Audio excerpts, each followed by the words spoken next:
Good day mga boss, no? Ito may papakita ko sa inyo, no?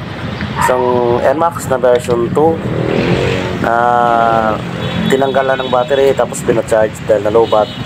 Ayun, ang problema naman ito, nag-lock at naiwan yung susi sa loob.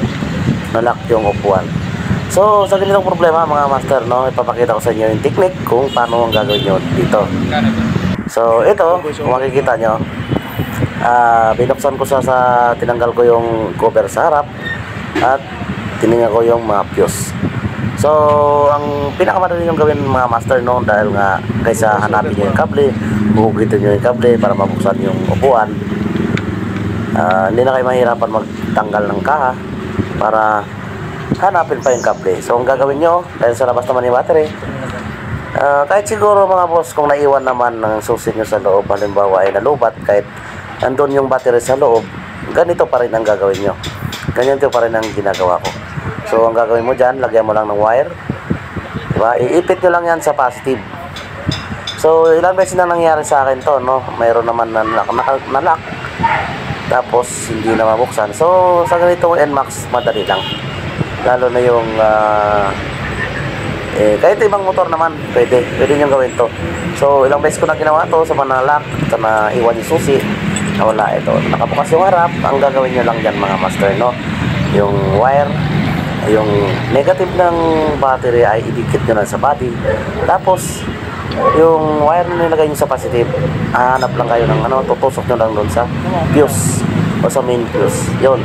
Tapos i-on nyo na yan, ipapaon nyo na sa kasama nyo. Ayan. At yun, mag-uon na siya at mabubuksan na niya yung upuan. So yun, ganun lang kabilis mga master, no? Yan ang ginawa namin. Kaya so sana may natutunan ka sa napakabilis na diskarte na walang kahirap-hirap. So salamat. Wala ka nang ginawa, no? Wala. Dapat bubuksan pa yung kaha eh. Yun lang yung technique dyan.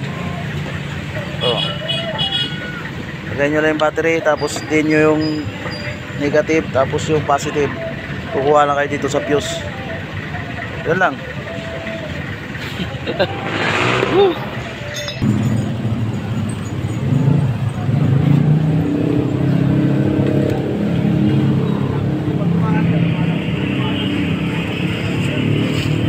Likabok na pala to. Ba't tinanggal nga yung battery? Oo, tinanggal nga kasi nga na-discarga po. Wala naman susi. Asan susi dyan sa loob? Wala naman. Yan talaga naiwan. Naiwan talaga yung susi. Lagay mo to. Diyan, lagay mo pala dyan. Mamaya eh. Ayan, gamitan natin yung Hindi binuksan. Hindi ka binuksan. Diskarte lang. Diskarte. Wala ka ng dyan kasi ugutin mo pa yung kable. Hanapin mo pa yung ng kable. Babakbakin mo pa. Yun na lang. Battery lang kailangan. Ayun, tapos na ang problema. Ito natin to. Para may start na.